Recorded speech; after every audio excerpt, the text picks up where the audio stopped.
Eh bien, bonjour à tous, c'est OPCode et bienvenue à vous dans cette nouvelle vidéo. Aujourd'hui, on se retrouve pour une vidéo assez sympa puisque on va ensemble développer un River Shell en assembleur x86. Voilà. Donc, je précise qu'aujourd'hui, en fait, on va voir une nouvelle notion en même temps en assembleur qui va être les structures. C'est une notion très importante et vous allez voir que c'est une notion pas très complexe non plus. D'accord ? C'est pour ça que je prends l'occasion d'effectuer un petit projet avec vous en assembleur pour un peu que vous utilisiez un peu les compétences que je vous ai apprises dans mes vidéos. Donc voilà. Et en même temps, du coup, on va voir les structures. Vous allez voir que c'est pas si complexe que ça à l'utilisation. Donc voilà. Alors laissez-moi un peu vous expliquer en fait finalement l'utilisation. Donc aujourd'hui, je vais vous faire un petit truc un peu théorique. Ça va être un peu long la vidéo, mais assez sympa. D'accord. Donc là, je vous ai fait un petit schéma vite fait. D'accord. En effet, le but d'un River Shell, ce qui va se passer, c'est qu'on va initialiser un socket. D'accord. Ce socket-là, lui, il va donc obtenir un file descriptor. D'accord. Ce file descriptor, le but, ça va être de remplacer ce file descriptor par un autre file descriptor. Donc en l'occurrence, on va remplacer le file descriptor du socket par celui d'stdin. On va remplacer le file descriptor du socket par celui d'stdout. Ainsi de suite avec stdr. Le but, c'est de rediriger ma sortie, mon entrée et ma sortie d'erreur de mon socket vers mon terminal à moi, soit mon serveur. D'accord ? Donc voilà, en gros, ça va être un peu ça le principe du River Shell. Et ensuite, on pourra facilement spawn un shell parce que ça va spawn sur notre terminal dans tous les cas. Et donc, on écrira, à chaque fois qu'on écrira sur l'entrée standard, ça enverra sur notre socket directement. Ça écrira sur notre socket et la sortie enverra sur notre sortie à nous, du socket vers notre sortie à nous. Donc c'est le principe, c'est assez simple, d'accord ? C'est très très simple même je trouve. Donc voilà, c'était simplement pour vous montrer un peu comment ça fonctionne. C'est pas très complexe, j'ai pas fait un schéma de fou malade. Mais voilà, en gros, c'est comme ceci que ça va fonctionner. Donc, pour ce faire, je vous propose directement de commencer par la création de notre fichier que je dois déjà avoir créé, sûrement, puisque ça fait au moins la 6e fois que je reprends la vidéo, que je refais la vidéo. Donc voilà, on est fait. Donc, du coup... C'est parti, donc comme d'habitude, on définit le nombre de bits, on fait un global, underscore start, un segment, donc là on va avoir besoin de la BSS, de la raw data et de la texte. Alors la BSS, pour petit rappel, puisque je crois pas qu'on l'a utilisé durant mes vidéos, c'est simplement le segment, d'accord, de l'ELF qui va avoir les variables non initialisées, donc en l'occurrence un buffer. Là, en l'occurrence, en C, je fais un char buffer de 256, et bah ce sera dans la BSS que ce sera initialisé, que ce sera mis, d'accord, placé. Voilà. Donc là, en l'occurrence, ça c'est un équivalent à ceci, en fait, tout simplement. Voilà. Ça, c'est l'équivalent, ok ? Donc là, en l'occurrence, pour le moment, on n'en a pas besoin. On va initialiser nos segments, .rawData, segment.text, et voilà. On a nos 3 segments. Très bien. Une fois ceci effectué, c'est très simple. La rawData, on va simplement en avoir besoin par la suite. Pour le moment, on n'en a pas besoin. Donc, ça va être très simple. On va d'abord créer notre petite étiquette start. Ok. On a créé notre étiquette start, il n'y a pas de problème. Dans un premier temps, ce qu'on va devoir faire, c'est initialiser un socket. Donc, on va voir un peu l'appel système socket. Qu'est-ce qu'il va nous demander ? Il va nous demander l'ID 41, donc dans RAX. RAX 41. Ok. Ensuite, dans RDI, il va nous demander l'int family. L'int, excusez-moi, putain. Mon accent, des fois, il est un peu abusé. Donc, l'int family... Alors pour ce faire, on va aller dans le code source du socket.h qui se trouve de celle d'Unix et on va regarder un peu la valeur des constantes. Donc nous c'est du AFINet TCP, d'accord, Internetwork UDP TCP, donc on va utiliser le 0x2. MOV, RSI, ce sera du SOCStream pour le coup et donc ce sera la valeur de la constante 1.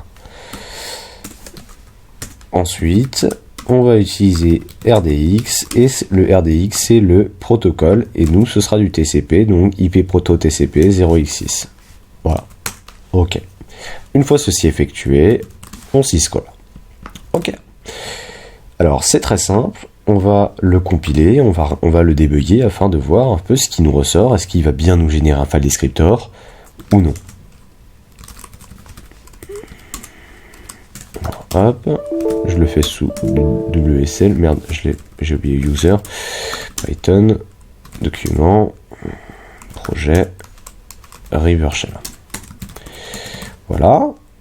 nasm-f, ce sera de l'ELF64.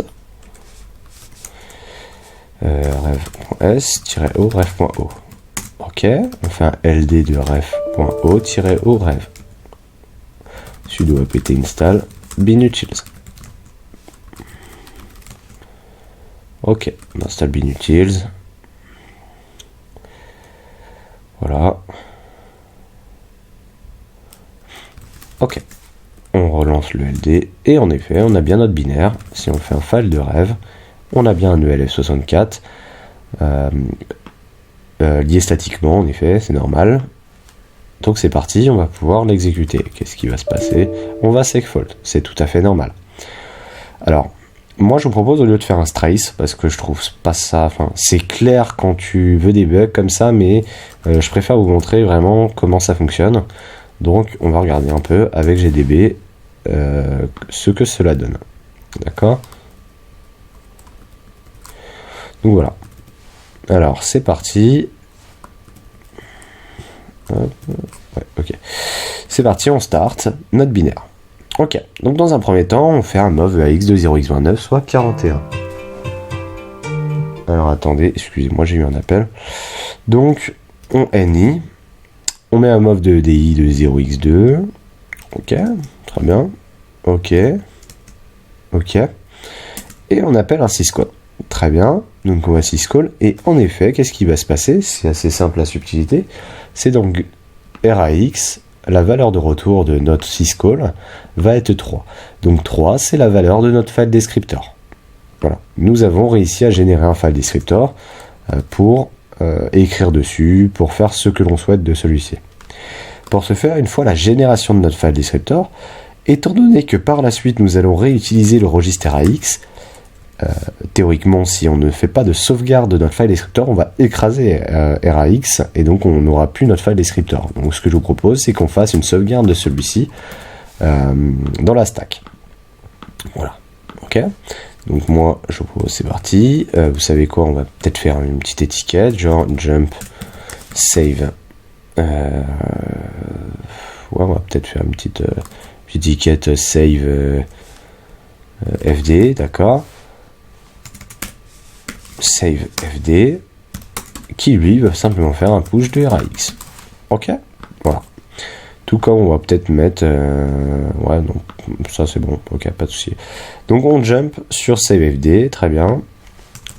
Ok, même pas, tu sais quoi, on va même pas en avoir besoin. Ouais, si, vas-y, on va faire ça comme ça. Et normalement, notre file descriptor, donc on va regarder un petit peu ce que ça donne. Et si on recompile notre binaire, d'accord, on recompile comme il se doit. Donc toujours un segfault, hein, c'est tout à fait normal. Si maintenant je start, ni,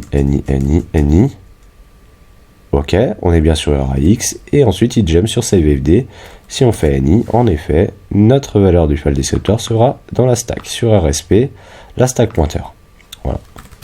Ok, parfait. Donc, une fois qu'on a fait la génération de notre file descriptor, excusez-moi, je me mets en silencieux. Bah, ça va être très simple. Voilà, on va. Excusez-moi, on me spam. J'ai un peu trop de fans, je crois. Ok, pas de souci. Donc, ce qui va se passer, c'est que ça va être assez simple. Une fois que ceci est fait, en vrai, j'hésite à faire vraiment Parce que sinon on va devoir faire une fonction, et j'ai un peu la flemme de faire une fonction. Ouais, puisque sinon on doit faire un return et du coup on va pas faire une étiquette CVFD, j'ai un peu la flemme. Donc on va simplement faire un push de RAX directement. Voilà. Un peu la flemme de faire une fonction en assembleur. Surtout que je voulais pas montrer, donc j'ai pas encore fait de vidéo dessus. Donc voilà. Ok, on est pas mal. On a généré notre file descriptor en kernel land et nous avons fait une sauvegarde de celui-ci. Ensuite, nous allons vouloir tout simplement effectuer une connexion. Donc on va faire un jump vers connect to socket. Hop là. Ok.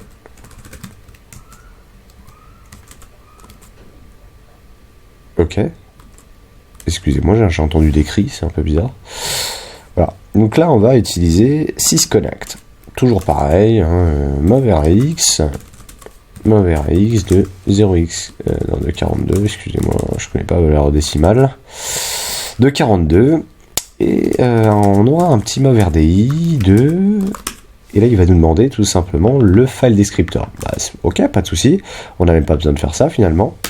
On va faire un pop de RDI. Hein, souvenez-vous, dans l'épisode de la stack, je vous ai montré comment reprendre un élément qui pointe au-dessus de la stack et le mettre dans un registre. Donc comme ceci, on prend l'élément qui pointe sur RSP et on le met dans RDI. Voilà.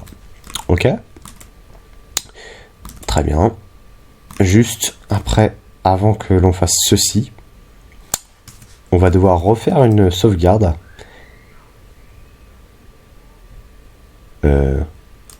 What the fuck. Bref, on va devoir refaire une sauvegarde de celui-ci, d'accord. Donc on va pusher RDI sur la stack, d'accord, histoire de ne pas avoir de problème, parce que je pense que mes files descripteurs, je vais repush ensuite RDI, d'accord, pour refaire une sauvegarde parce qu'on en aura encore besoin du file descriptor par la suite. Ensuite, il va nous demander la structure sockaddr, donc un pointeur. Et bien ça va être assez simple en fait. C'est là qu'on va définir notre structure. Donc là, voici la syntaxe pour définir une structure en assembleur, en ASM notamment. Ok, encore une fois, me spam.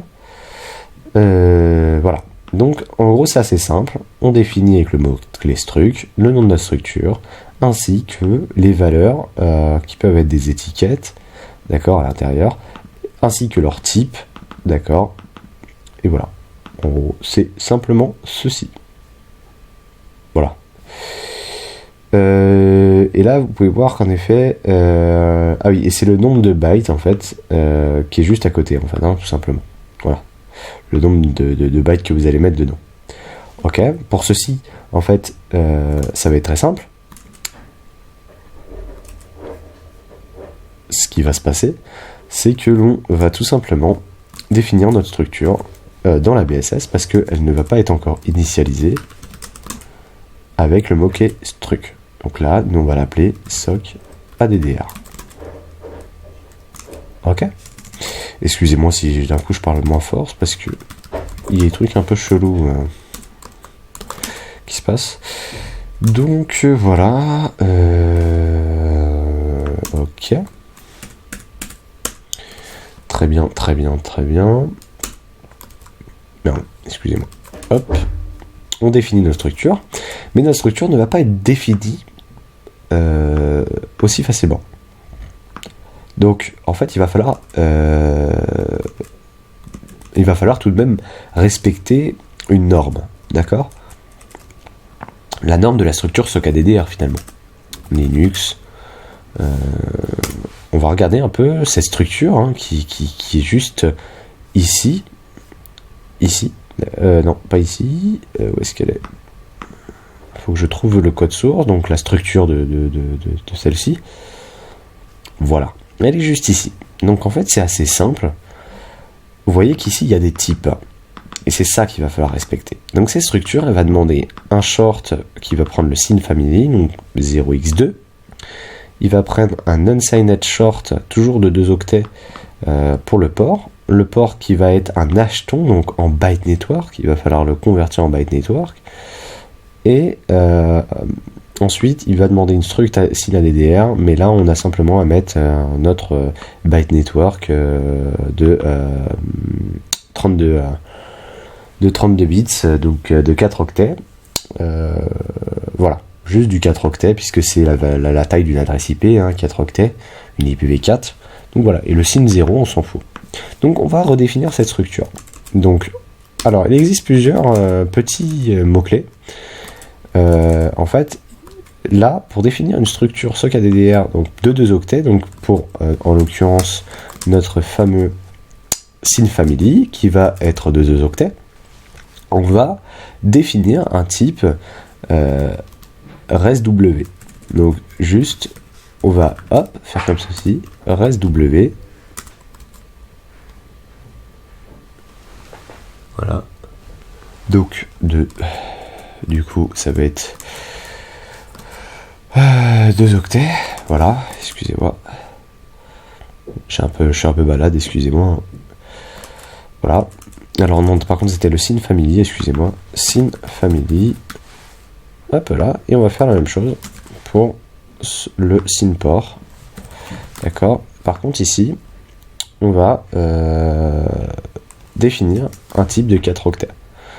Donc, alors attendez, que je me rappelle, puisque dword size, alors attendez. Ok, dword size, c'est un 4 octets, voilà. Word, en effet, c'est pour ça, c'est 2 octets, d'accord. Par contre, c'est un word de 2 octets, donc en fait, je me suis trompé, c'est 1. Et ensuite, c'est dword pour du 4 octets, d'accord, soit 32 bits. Et du coup, c'est SYN ADDR. Et voilà. Et on a notre structure SOC ADDR qui est définie juste ici. Mais maintenant, il va falloir définir des valeurs dans cette structure. Et donc, pour définir des valeurs dans la structure, il va falloir y aller dans raw data, excusez-moi. Donc, voilà, comme ceci, c'est cette structure. Voilà. En gros, c'est assez simple. On définit une étiquette, donc en l'occurrence SOC ADDR struct init, d'accord, qui va prendre iStruct, le type, comme ceci, notre structure, juste ici, et il va finir par end. Ok. Et à l'intérieur, alors, à l'intérieur, en fait, ça va être un peu différent, voilà, ça va être un peu comme ça, d'accord. Alors attendez 2 secondes, je regarde juste quelque chose. Hop, par rapport à cette structure. Alors, juste ici. Voilà. Donc, ok. Ok, je pense qu'on est pas mal. Je pense même qu'on est très bien. Ouais, on est plutôt pas mal. Voilà, maintenant, du coup, on sait que le SYN family, ça va être du 2 octets. Donc, soit du coup, un DW, excusez-moi. Ouais, je crois que c'est ça. DW, voilà. Define word. DW pour define word, hein. D'accord. Voilà. Donc, du coup, ça va être notre SYN family, comme ceci. Regardez. En fait, on doit mettre cette syntaxe-là. Donc, excusez-moi, c'est parce que je me sens un peu distrait avec des bruits un peu bizarres autour de moi. Donc, c'est pour ça que, excusez-moi si je parais un peu distrait. Donc, voilà. Du coup, ça va être SYN family. D'accord. Et donc, la syntaxe, c'est, voilà, DW pour define word. Et là, on va lui définir simplement 0x2 SYN port DW, pareil, 2, et là, ça va être en byte network. Ensuite, nous allons en effet convertir notre port en byte network. Donc pour ce faire, j'utilise une petite fonction en Ruby de packing sur le port 444, et donc notre valeur c'est 0x5c, je crois que c'est ça, en effet. Ok. Ensuite, SYN ADDR qui lui, du coup, va prendre un DD. D'accord, parce que c'est un dword. Ok, define dword. Donc pour ce faire, c'est 0x1, 0x10000, 7f pour 127.0.1 en byte network. Voilà. En gros, c'est ça. Voilà. On a défini notre fameuse structure et donc on va pouvoir faire appel à notre étiquette qui pointe sur notre structure pour notre fameux paramètre de syscall. Donc c'est parti, c'est dans RSI, il va mettre tout simplement socaddr struct init. Ok, bon je pense qu'on est pas mal. Et dans la len, la DDR len, donc là on va mettre du 0x10. RDX de 0x10. Voilà, c'est assez simple. On va regarder si cela est fonctionnel. Pour ce faire, on fait un syscall. C'est parti. Est-ce que ici j'ai net NC? Oui, j'ai net NC. Très bien. Hop, c'est parti. Ça, on peut le quitter. Un peu là. Donc, voilà. Je trouve que ça fait un code assez propre, c'est sympa. Ok, on fait un NC-LVP sur le port 444. Ok, on relance un WSL, c'est Brighton document projet Rivershare NASMA-FELF 64 de rêve.s pardon -o de rêve.o, excusez-moi, des bruits de merde. .o rêve. Ok, on fait un ./rêve. On a un segfault, mais on a bien reçu une connexion. Voilà, nous avons défini un premier socket avec une connexion à un serveur. Donc, on a fait le plus dur. Voilà, pour moi, ça c'est simplement le plus dur. Ok. Par la suite, une fois qu'on a fait ceci, nous allons nous occuper de la duplication des file descriptors, donc comme je vous ai expliqué sur le schéma précédent. Donc pour ce faire, on a tout de même fait, c'est très bien puisqu'on a tout de même fait une sauvegarde du file descriptor qu'on pourra réutiliser prochainement puisqu'on en aura besoin dans la duplication des files descriptors. Donc pour ce faire, on jump vers duplicate file descriptor. Ok, donc très bien. Duplicate file descriptor. Ok, mov rax 2, et donc là on va utiliser un syscall assez sympa qui s'appelle sysdup2 qui va permettre la duplication de deux files descriptors. D'accord. On va mettre l'ancien file descriptor vers le nouveau file descriptor. En soit, l'ancien file descriptor qui sera le socket qu'on va rediriger vers l'entrée standard, la sortie standard et la sortie des erreurs. Voilà, en gros c'est assez simple, c'est juste ça. Mov rax, du coup, de notre syscall qui est le 33. 33, mov RDI de... Du coup, ça va être notre file descriptor, donc pareil, on fait un pop de RDI directement pour retrouver notre file descriptor. On push RDI afin de refaire une sauvegarde de celui-ci. Ensuite, nous allons mettre le file descriptor que l'on veut échanger. Donc mov RSI, je crois que c'est dans RSI en effet, de notre file descriptor de rechange. Donc, RSI, et en l'occurrence, on va vouloir d'abord remplacer par le 0. Voilà, on fait un syscall. Voilà.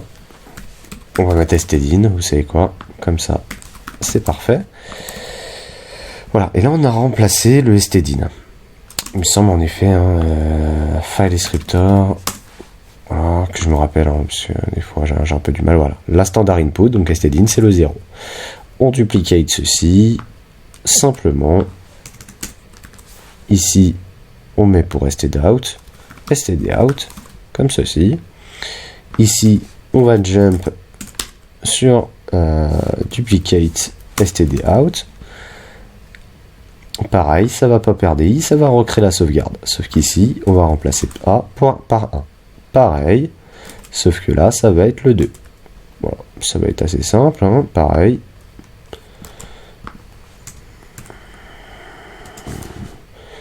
Ici, on va pas jump dessus. C'est ici qu'on va jump sur duplicate stdr. Pareil. stdr. Voilà, sauf que là, ça va être là 2. Voilà, nous avons dupliqué nos file descriptors. Ok. Une fois que ceci est effectué, d'accord, on pourrait regarder un peu ce que ça donnerait, d'accord. Donc je vous propose de compiler un peu, voir ce qu'il nous propose. Est-ce qu'on a bien jump sur les bons trucs? Ok, std in. Ok, std out. stdr. Ok, parfait. Voilà, on relance un petit socket. On regarde ce que ça donne. En effet, il y a un segfault et une connexion reçue. Ok, bon, c'est pas très grave. Maintenant, pour vous montrer un peu, si j'écris, pour vous montrer un peu ce que ça fait, je vais vous faire un petit truc de test. Write fd. On va écrire sur là, on va écrire sur notre sortie standard. Mov RAX 0x1 pour write mov RDI de 0x. Donc là, je vous propose juste dans raw data qu'on définit une chaîne de caractères, en l'occurrence bin sh, /bin /sh.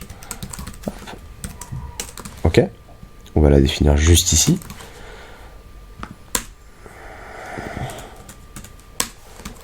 Voilà. Très bien. Ce que là, du coup, c'est bien dans la sortie standard. RSI de bin sh.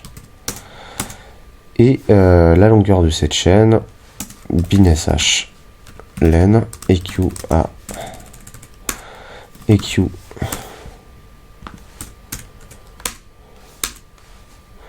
EQ à $-bin sh. Ok. Mov RDX de bin sh len 6 colons. Et là, vous allez voir ce qui va se passer. Juste après la duplication de notre file descriptor, ce qui va se passer, c'est que, en fait, ça va écrire sur le socket. Voilà. Alors que si, de base, si on avait écrit sur le socket, qu'est-ce qui serait passé? Si on voulait écrire sur le socket, on aurait mis comme file descriptor le socket file descriptor. Mais étant donné que nous avons dupliqué le file descriptor 3 vers le file descriptor 1 et le file descriptor 0, eh bien nous allons écrire vers notre socket parce que notre socket sera redirigé vers notre entrée standard, notre sortie standard, etc. Voilà, ce qui fait qu'à chaque fois qu'on visera les entrées standards, les sorties standards, ça visera le socket en question. Ce qui fait que maintenant, si sur notre propre shell, notre propre sortie standard, notre propre entrée standard, nous popons un shell, eh ben, ça va pop un shell et toutes les sorties seront complétées par le socket. Donc, par exemple, spawn shell. Ok? Et là, nous allons nous occuper simplement de spawn un shell. Ok? Donc voilà, très simplement, ce petit code source sera tout simplement dans la description, hein. Je le mettrai sur GitHub si vous le souhaitez. Voilà. Donc mov RAX, et là nous allons aller dans la table des syscalls et on va regarder execv. Execv, on va utiliser ici c'est execv qui correspond à 59. Mov RDI. Alors là, il va demander un const char file name parce que c'est le bin sh qui va vouloir exécuter. Alors en l'occurrence, ça on n'en a pas besoin. Ok, il va demander des arguments, mais nous on s'en fout un petit peu. On va faire un XOR pour les mettre à nul en fait ces arguments là. On va mettre un XOR. D'accord, donc à 0, parce que nul correspond à 0. Ok, Donc un XOR de RSI RSI est un XOR de RDX RDX. Et on fait un syscall. On regarde un peu ce que ça donne. Un peu là. NASM. On compile. On lance notre shell. On lance notre binaire. Et voilà, nous avons développé un River Shell en assembleur. Donc assez simplement, parce que oui, c'était tout simple. Voilà. En tout cas, j'espère que vous avez bien compris. Si vous n'avez pas compris en fait le principe, si vous comprenez pas trop le principe de la duplication des file descriptors, je vous invite vraiment à me contacter, parce que franchement, vraiment n'hésitez pas, parce que c'est très important que vous compreniez ça. Que vous compreniez pourquoi j'ai typé un certain nombre d'octets nos valeurs notamment, pourquoi c'est important d'avoir fait ça. Donc voilà, je crois que c'est tout dans cette vidéo, je n'ai rien d'autre à dire et je pense que je vais vous souhaiter une superbe journée et salut à tous.